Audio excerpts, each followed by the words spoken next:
नमस्कार दोस्तों, स्वागत है आपका घुमंतु ब्लॉग में। आज हम आपको लेकर आए हैं मोढेरा के सूर्य मंदिर में। ये देखिए मेरे पीछे मंदिर, जो 11वीं सदी का एक अद्भुत और भव्य मंदिर है दोस्तों।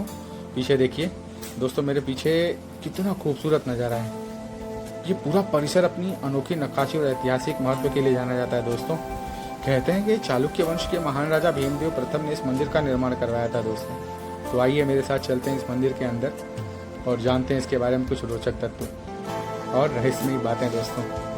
ये देख रहे हैं आप, बहुत ही खूबसूरत है यार, बहुत ही खूबसूरत है। आपको यहाँ आना चाहिए।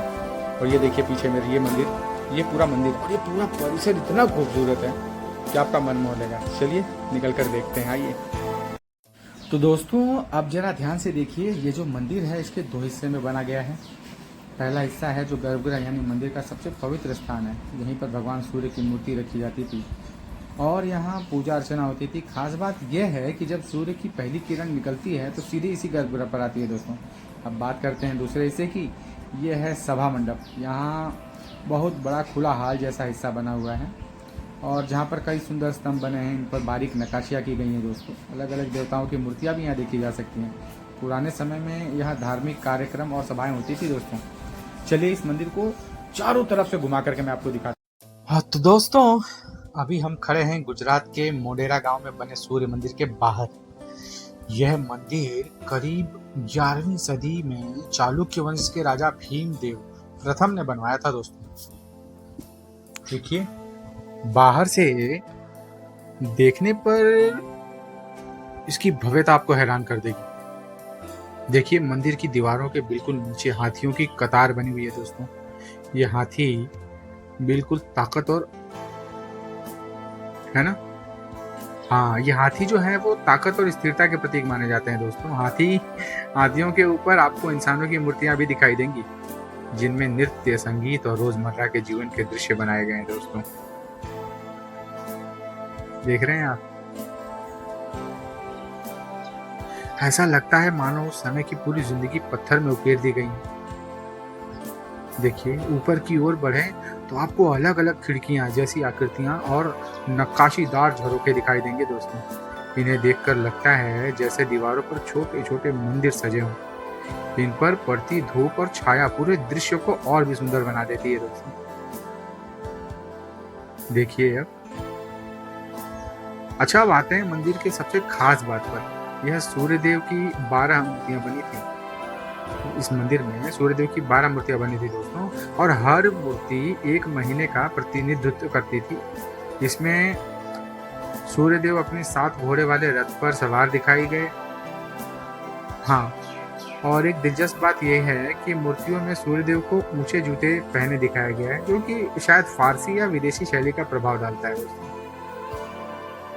इसके अलावा मंदिर की दीवारों पर अन्य देवी देवताओं की प्रतिमाएं भी मिलती हैं, जैसे कि गणेश जी की है, सरस्वती माता की है और दिशाओं की रक्षा करने वाले देवताओं की भी दोस्तों। ये आप जो देख रहे हैं ये स्तंभ, अच्छा यहाँ सभा मंडप है दोस्तों। ये एक सभा मंडप है यानी बाहर का बड़ा हॉल। हाँ, बाहर से देखने पर तारों जैसा आकार लिए हुए हैं। इसमें 52 खूबसूरत स्तंभ हैं दोस्तों। कहा जाता है कि ये 52 हफ्तों का प्रतीक है। हालांकि विद्वान इसे वास्तुकला की खूबसूरती मानते हैं। अच्छा अब ये जो देख रहे हैं ये प्रवेश द्वार है इसका। इसके खंभों के अंदर नक्काशियां देखिए कितनी खूबसूरत है। ये मैं आपको दिखा रहा हूँ, देखिए चारों ओर से कितनी बारीकियां हैं इसमें, कितनी महीन कारीगरी की गई है। आप देख सकते हैं नीचे देखिए, है ना, बहुत ही खूबसूरत है दोस्तों, बहुत ही खूबसूरत है ये। इसकी पूरी खूबसूरती को अगर ध्यान से देखना हो तो आपको यहाँ आना जरूर चाहिए।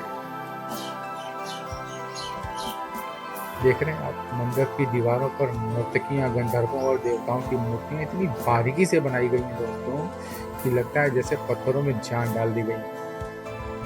प्रवेश करिए, ये देखिए पूरे स्तंभ देखिए, सब पर नक्काशी बनाई गई। कई मूर्तियां श्रृंगार और प्रेम के दृश्य भी दिखाती हैं दोस्तों। वे बताती हैं कि उस समय के कलाकार जीवन के हर पहलू को कला में शामिल करते थे। देखिए सभा मंडप के सामने कई विशाल तोरण भी हैं, जिसके केवल खंभे आज ही बचे हुए हैं। अच्छा इन खंभों पर बनी जो मकर, जो कहते हैं जलचर प्राणियों की आकृतियां, आज भी देखने लायक है दोस्तों। ये देख रहे हैं चारों ओर से कितने खंभे और कितनी खूबसूरती से ये बनाया गया है दोस्तों। इस मंदिर की हर नक्काशी एक कहानी कहती है। कहीं हाथियों के जरिए शक्ति का संदेश, कहीं देवताओं के जरिए आस्था का, और कहीं सुंदर अप्सराओं के जरिए जीवन का। आप ऊपर देखिए कितना, ये अंधेरा है इसलिए मैं ज्यादा दिखा नहीं पा रहा हूँ, लेकिन बहुत ही खूबसूरत है दोस्तों। अच्छा, यही वजह है कि सूर्य मंदिर जो है, इसकी दीवारें केवल पत्थर नहीं बल्कि हमारी संस्कृति और इतिहास की जीवित किताब है। हाँ दोस्तों, देखिए आप, आपको पूरा चारों ओर से दिखाने की कोशिश करता हूँ। ये खंबे देखिए, क्या सुंदर कलाकृतियां हैं इसमें। इतनी बारीक कारीगरी है दोस्तों कि मैं आपको क्या ही बताऊं। अच्छा, ये सामने से परिक्रमा के लिए है, आप चारों तरफ घूम सकते हैं इसमें। मैं आपको अंदर से ले जाता हूँ। देखिए, अंदर की तरफ चलते हैं और हाँ, इसको चारों ओर से घूम कर दिखाते हैं। क्या नक्काशियां हैं, बहुत ही अद्भुत है। आप ये देख सकते हैं, हर खंभों पर इतनी बारीक कढ़ाई की गई है। देखिए, बहुत ही सुंदर, अद्भुत है। ऐसे ही गोल घूमते हुए निकल, अरे ये देखिए, आपको कुछ मैं चमगादड़ दिखाता हूँ यार, मुझे दिख गया चमगादड़। ये देखिए, चमगादड़ उल्टे लटके हुए हैं। ये पुरानी पिक्चरों में हम देखा करते थे कि जब भूती हवेली में जाते थे तो चमगादड़ और बाकी चीजों का जो है शोर और बाकी चीजें दिखाई देती थी। ये देखिए। चलिए, ये भी देखने मिला है आपको। आप ऐसे ही घूमते हुए हम निकल जाएंगे आगे की तरफ। देखिए, अच्छा चलिए आगे की तरफ चलते हैं। हाँ, ऐसे घूमते हुए निकलेंगे, ये सीधे, और आगे से हम बाएं की तरफ घूमेंगे। ऊपर की नक्काशियां देखिए, कितनी खूबसूरत नक्काशियां हैं। ये देखिए, बहुत ही खूबसूरत, बहुत ही खूबसूरत है दोस्तों। अच्छा, ये ऐसे हम राइट की तरफ से बाहर निकल जाएंगे और मैं आपको दूसरा सूर्य को, ये सूर्य मंदिर दो हिस्सों में बटा है दोस्तों। देखिए, मैं आपको दूसरा भाग अब दिखाता हूँ। तो दोस्तों, अभी जो आप जो देख रहे हैं ना, ये सूर्य मंदिर के सबसे खास हिस्सों में से एक है। सभा मंडप कहते हैं इसे, क्योंकि हम अभी जो गर्भगृह देख कर आ रहे हैं, और यह सभा मंडप है। इसे आप सभागृह या फिर असेंबली हॉल भी कह सकते हैं दोस्तों। देखिए आप, अच्छा ये जो देख रहे हैं ना, ये सभा मंडप के सामने कभी एक विशाल तोरण द्वार हुआ करता था। उस तोरण से होकर भक्त इस सभा मंडप में प्रवेश करते थे दोस्तों।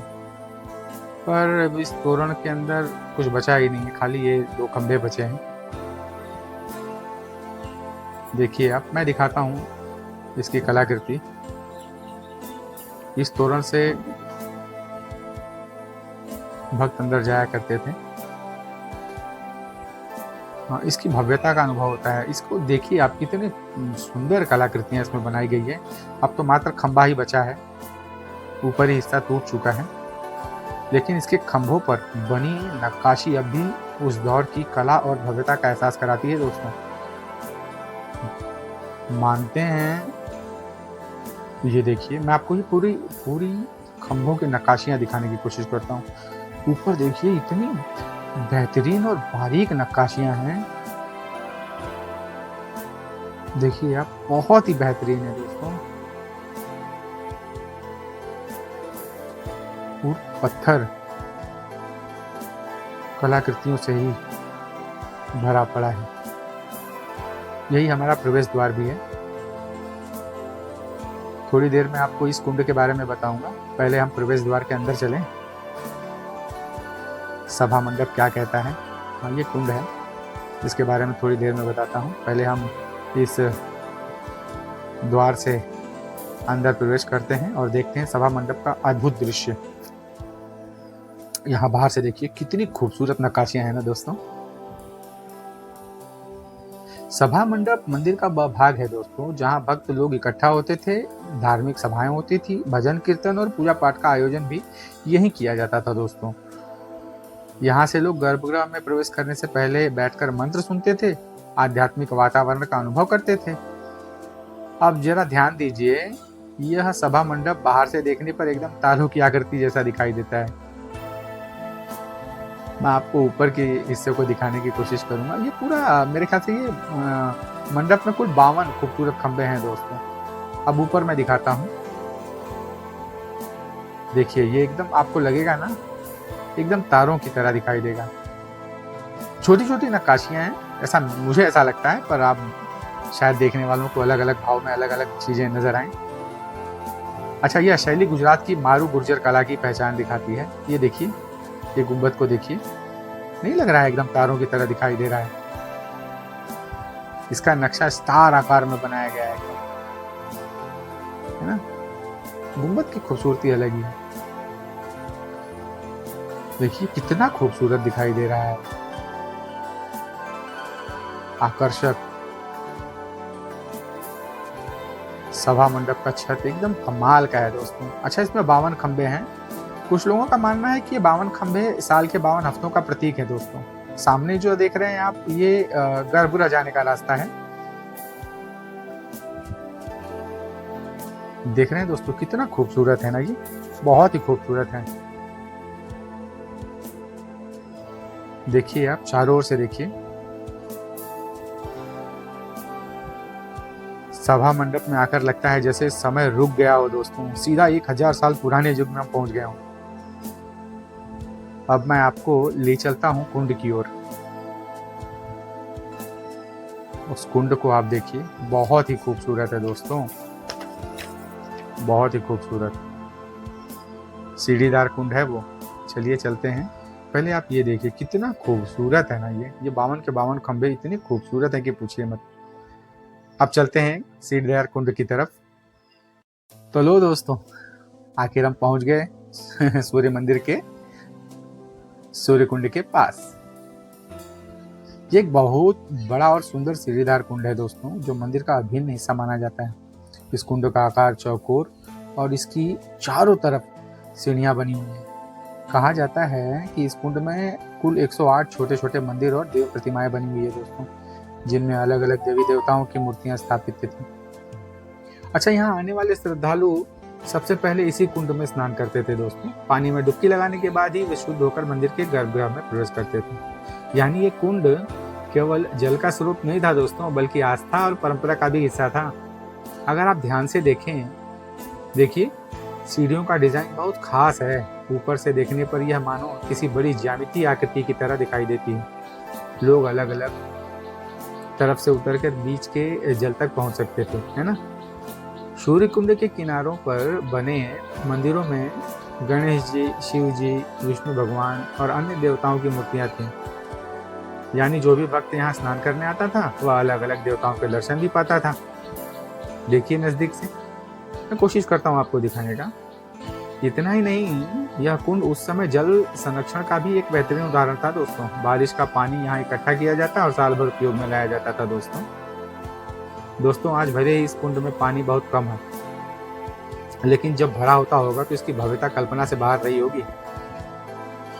इस सूर्य कुंड ने धार्मिक दृष्टि से पवित्रता है, बल्कि स्थापत्य और विज्ञान की दृष्टि से भी यह अद्भुत नमूना है दोस्तों। कितना खूबसूरत है ना ये। देखिए, मैं चारों ओर से आपको दिखाने की कोशिश करता हूँ दोस्तों।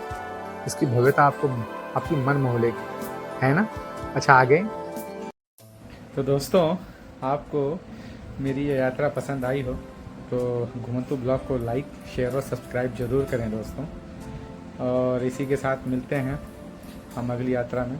तब तक के लिए नमस्कार और धन्यवाद।